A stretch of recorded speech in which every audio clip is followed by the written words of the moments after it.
Think the foods we eat today are unique. Think again. The medieval table once held a spectrum of flavors we've nearly erased from memory: roots sweeter than dessert, leafy greens with more bite than kale, and fruits so odd they needed to rot before being eaten. These weren't luxury items, they were survival food, everyday meals for kings, farmers, and monks alike. Take skirret, a root so naturally sweet it was boiled, mashed, and even baked into pies before sugar ever entered Europe's kitchens. Or the medlar, a fruit that looked like an apple but had to turn brown and soft before it was edible, rewarding those patient enough to wait. Good King Henry, a wild green with spinach-like flavor, fed peasants across the continent for centuries. These foods were familiar, nourishing, and central to medieval cooking. But over time, agriculture shifted. Potatoes arrived. Celery replaced stronger greens. Imported fruits pushed out the more complex seasonal ones. Slowly, these ingredients vanished from gardens, markets, and menus. In this video, we're rediscovering 12 medieval foods that once shaped the European palate and then disappeared. We'll explore how they tasted, how people prepared them, and most importantly, why they disappeared. From sweet roots like scorzonera to pungent plants like skunk cabbage, these were the real flavors of the Middle Ages. You might end up wanting to try some of these forgotten foods yourself. Others, you'll understand exactly why they were left behind. If you've ever wondered what people actually ate 600 years ago, or you're just hungry for real food facts without the fluff, you're in the right place. Let's journey through history one bite at a time and rediscover 12 medieval foods that time forgot. Food. Number 1. Skirret was once a cherished root vegetable across medieval Europe, especially prized for its natural sweetness in an age before refined sugar was common. This slender, pale root grew in clusters from a central crown and looked like a bunch of thin white carrots sprouting together. The flavor, mild, nutty, and notably sweet, like a cross between parsnip and carrot with delicate hints of vanilla or coconut. It was a favorite in both peasant and noble kitchens, used in everything from stews to tarts. Skirret was often boiled and mashed like potatoes, but it could also be fried in butter or honey for a sweeter dish. Its flexibility made it stand out. Savory or sweet, skirret could do it all. One recipe from a 15th century cookbook suggested frying it in honey and butter, a dish served at royal feasts. It's even said that King Henry VIII enjoyed skirret regularly. Few vegetables crossed social classes so easily, appealing to both common folk and aristocrats alike. So why did it disappear? The introduction of potatoes in the 16th century was the turning point. Potatoes were easier to grow, yielded more food, and stored better through winter. Skirret gradually lost its place in fields and kitchens, replaced by more practical crops. Today, skirret exists mostly in heirloom gardens and with food historians trying to preserve its legacy. Though rare, its sweet and earthy flavor still surprises those lucky enough to taste it. An echo from a culinary past we've mostly forgotten. Food number 2. Alexander's. Alexander's was one of the most useful greens in medieval Europe. Known scientifically as Smyrnium olusatrum, it was brought by the Romans and became a staple, especially near coastal areas and monasteries. Its flavor was a bold mix, something between celery and parsley, with a peppery, slightly bitter kick. Every part of the plant was edible. The stems were eaten like celery, the leaves cooked like spinach, and the roots used much like parsnips. Even its seeds doubled as a pungent spice. It wasn't just a vegetable, it was a complete ingredient. Toolkit. What made Alexander's so valuable was its hardiness. It grew in poor soil, along ditches, roads, and rocky slopes. In early spring, when stored food was running out, Alexander's appeared like clockwork. Monks and peasants alike relied on it to bridge the gap between winter and summer harvests. Culinary. Uses were simple, chopped into soups and stews, sautéed in fat or boiled with other greens. Pickling was also common. Its taste could be overwhelming on its own, so it was usually combined with milder vegetables or herbs. So why did it vanish? The arrival of cultivated celery changed everything. Celery's cleaner look, longer stalks, and gentler taste made it more appealing to evolving palates. Slowly, Alexander's was pushed out of gardens. Today, Alexander's still grows wild in much of Europe. Foragers and food historians appreciate its resilience and flavor, but the average person wouldn't recognize it. A once essential green, now lost to time. Food number 3. Scorzonera, black salsify. Scorzonera, also called black salsify, was a prized delicacy in medieval Europe, despite its rugged, sooty appearance. The long black-skinned root concealed a smooth white interior. When cooked, it offered a rich flavor, earthy, nutty, and slightly sweet, with notes of oyster and artichoke. Unlike many medieval plants that grew wild, Scorzonera was intentionally introduced to Europe from Spain and Italy in the 1500s. Its unusual flavor and foreign origin made it popular among the wealthy. Cooks served it with butter or meat drippings, or baked it into savory pies alongside game like venison. But preparing Scorzonera wasn't easy. Its dark skin had to be scraped away, and the exposed flesh immediately soaked in vinegar water to avoid browning. Then it was boiled or roasted. This prep work made it a vegetable for kitchens with time, tools, and help. Part of its reputation came from medieval medicine. People believed it could treat poison, especially snake bites. Though unproven, this claim boosted its elite appeal and kept it in fashion for decades. Eventually, the rise of easier crops, especially potatoes, sealed its fate. Potatoes grew faster, stored longer, and didn't require nearly as much effort. Convenience won today. Scorzonera survives in heirloom gardens and specialty farms.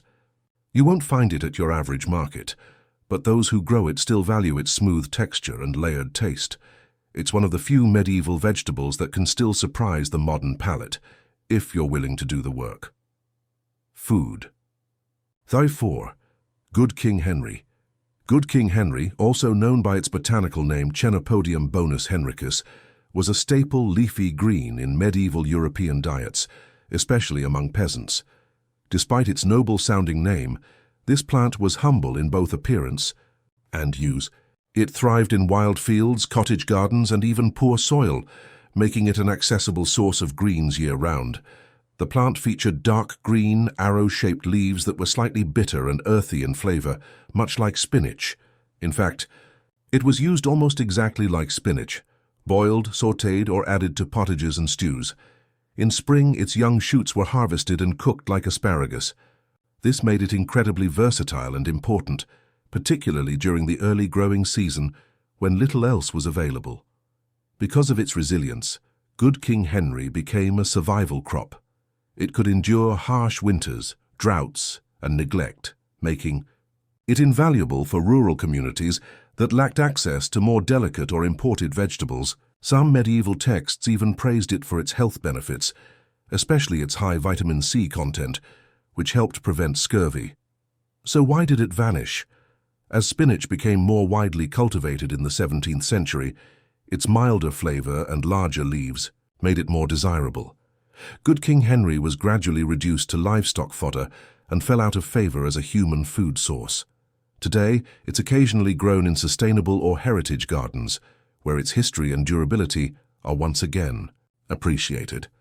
But in most places, this once reliable green has been forgotten, overshadowed by the very vegetable that replaced it. Food number 5. Medlar fruit. The medlar, known scientifically as Mespilus germanica, was one of the strangest fruits consumed in medieval Europe. It looked like a small russet-colored apple with a wide open bottom revealing its 5 seeds. But despite its fruit-like appearance, medlars couldn't be eaten straight off the tree. They were hard, dry, and extremely sour. To become edible, medlars had to undergo a special ripening process called bletting. After the first frost, they were picked and carefully laid on straw, stem side down, then left for 2 to 3 weeks. During this time, they softened and turned dark brown, developing a texture like applesauce. Once bletted, medlars revealed a unique, rich flavor, often described as a mix of cinnamon, spiced wine, and honeyed apples. They were eaten with a spoon, turned into jellies and preserves, or fermented into a cider-like drink. Their high vitamin C content also made them valuable for preventing scurvy during winter. So why did people stop eating them? Simply put, they required too much patience. As transportation and storage improved, Fresher fruits like apples and oranges became more accessible year-round. The meddler's slow, messy preparation process made it impractical in modern kitchens. Today, medlars still grow in a few old orchards and botanical gardens. They remain a curiosity for fruit enthusiasts and historical gardeners. But for most people, this odd little fruit is unknown, an ancient reminder that great taste sometimes takes time. Food number 6. Skunk. Skunk cabbage, infamous for its powerful odor, was once eaten in medieval Europe out of necessity rather than desire. This large-leafed plant grows in wet, marshy areas and emits a strong, skunk-like smell when crushed, earning its pungent reputation. Despite the scent, it served a crucial role during spring when stored foods ran low and few fresh greens were available. Skunk cabbage was among the first plants to emerge after winter, offering a source of essential nutrients, especially vitamin C, at a time when deficiencies were common. Preparing skunk cabbage was a long process. Cooks boiled the leaves in multiple changes of water to reduce both odor and bitterness. Additives like salt, vinegar, or wood ash were sometimes used to speed up the detoxifying process. After this, the greens were chopped and stewed with onions, garlic, or herbs to improve taste. It wasn't a dish people craved, but it provided vital nourishment when choices were limited. For medieval communities facing famine or harsh winters, it helped ward off illness and filled empty bellies. With the rise of trade and improved farming, tastier greens became widely available.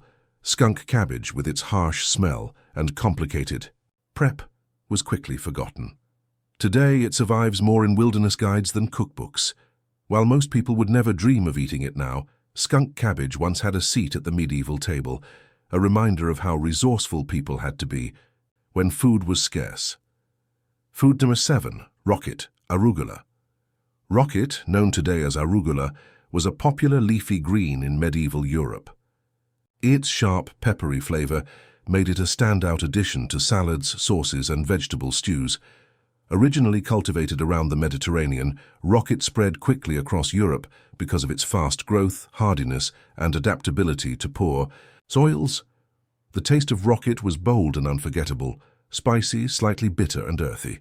Medieval cooks often balanced it with milder greens to create flavorful and layered salads. Rocket was also sautéed with meats or folded into warm dishes, where its peppery kick brightened rich medieval meals.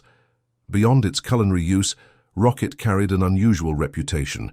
Medieval medical texts claimed it acted as an aphrodisiac, stirring passions and excitement. Some religious orders even banned its cultivation in monastery gardens, worried it might tempt young monks. Although the science behind these fears was questionable, the social stigma attached to rocket likely contributed to its decline. As time passed and agriculture improved, people began to favor sweeter, blander greens like lettuce. Rocket's intense bite seemed too wild for evolving tastes, and it slowly disappeared from ordinary meals. Today, arugula has made a remarkable comeback, especially among gourmet chefs and health enthusiasts. Its peppery leaves are packed with vitamins, antioxidants, and bold flavor, qualities that modern food lovers actively seek out. From medieval gardens to Michelin-starred plates, Rocket's story proves that strong, distinctive flavors can survive the test of time. Food for 8. Woad leaves. Woad, famous for producing a brilliant blue dye, also had a lesser-known role in medieval diets as a survival food. Scientifically known as Isatis tinctoria, woad grew easily across much of Europe. While its main value was in dyeing fabrics, during times of famine and hardship, its young leaves were sometimes harvested and eaten. The flavor of woad leaves was bitter and earthy, even when young. Medieval people treated it like spinach, boiling the leaves to soften the texture and reduce some of the bitterness. Often multiple changes of water were used to make it more palatable, much like other harsh greens of the time. Woad leaves were not a popular choice. Medieval texts describe them as providing little nourishment, and even note that they could turn the tongue slightly blue if eaten in large quantities, a vivid reminder of their primary use in textiles. But when stored vegetables were gone, and fresh crops hadn't yet matured, woad leaves became a necessary if unpleasant part of the diet. Their disappearance from medieval diets was rapid and inevitable. As agriculture expanded and better vegetables became available, few mourned the loss of a bitter, minimally nourishing plant. The arrival of Asian indigo, a stronger and more efficient dye, also reduced the importance of woad overall. Today, woad is remembered mainly for its role in medieval cloth-making, not cuisine. Its brief career as a food serves as a testament to medieval resilience and to how much culinary expectations have changed. Food number 9. Parsnips before sugar became widely available in Europe. Parsnips were one of the sweetest ingredients in the medieval kitchen. These pale, carrot-shaped roots developed an intense natural sweetness after exposure to winter frosts, a characteristic that made them incredibly valuable for both savory and sweet dishes. Parsnips had a rich, earthy flavor layered with honeyed notes. Medieval cooks roasted them, mashed them into pottages, and even baked them into desserts. A 14th century cookbook listed multiple recipes using parsnips as a base for sweet pies, stews, and purees. They weren't just a side dish, they often starred as the main attraction. Nutritionally, parsnips were a powerhouse. They provided energy, fiber, and vitamins during the long winter months when fresh fruits and vegetables were scarce. Their ability to thrive in cold climates and poor soil made them a reliable staple for communities across Europe. So why did parsnips lose their starring role? 2 new arrivals, refined sugar and potatoes, changed the game. As sugar became cheaper and more common, cooks had better options for sweetening desserts. Meanwhile, potatoes offered even higher yields and more calories, displacing many traditional root crops. Slowly, parsnips faded into the background. They became a side vegetable, occasionally appearing in roasts and soups, but no longer holding the central place they once did. Today, parsnips are still grown and enjoyed, but few realize they were once medieval Europe's go-to sweetener. A reminder of how dramatically our food culture has changed. Looking back at these lost medieval foods, it's clear that eating habits have always been shaped by a mix of necessity, innovation, and changing tastes. What was once considered a staple, like skirret or Good King Henry, faded away not because it lacked flavor, but because newer crops offered more convenience, greater yields, or simply better marketing. The medieval table was filled with foods, adapted to the environment, wild greens that could survive harsh winters, roots that grew in poor soil, fruits that required patience to enjoy. Every ingredient had a purpose, tied closely to the seasons, to health needs, and to survival itself. There was little room for waste, and each plant carried a deep connection to the community it fed. Today, many of these foods linger only in heirloom gardens, historical texts, and the occasional forager's basket. Yet there's something inspiring about them. They remind us that our modern diet, with all its options and variety, comes from centuries of careful cultivation and tough choices. And they challenge us to think differently about what we value in food. Is it convenience, taste, tradition? Some forgotten crops, like arugula, have made comebacks. Others, like skunk cabbage, are probably best left to history. But all of them tell a story of resilience, adaptation, and the ever-changing nature of what we put on our plates. As we rediscover these medieval flavors, we're also reconnecting with a part of our history that shaped not just what we eat, but who we are. 12 forgotten foods, 12 stories of survival, resilience, and flavor, all hidden just beneath our modern menus. From the natural sweetness of skirret to the rugged dependability of Good King Henry, each medieval ingredient reveals how closely our ancestors lived alongside nature's rhythms, working with what they had to create meals that nourished body and spirit alike. Many of these foods disappeared not because they failed, but because history changed course. New crops like potatoes and sugar swept across Europe. Trade networks brought in exotic fruits and vegetables, and shifting tastes slowly erased old favorites from the table. Yet even as they faded, these foods left behind clues, traces in cookbooks, seed banks, and stories passed down through generations. Rediscovering these medieval flavors isn't just about curiosity, it's about honoring the resourcefulness and creativity that defined an entire era. It's a reminder that food is history, memory, and survival, all rolled into one. If you enjoyed traveling through time with these lost flavors, be sure to like this video to show your support, subscribe for more deep dives into food history, and comment below. Which of these medieval foods would you be brave enough to taste? And which one would you never want on your plate? Thank you for watching. Food connects us to the past in ways few other things can, and every forgotten flavor has a story waiting to be told. Stay curious, stay hungry, and see you in the next video.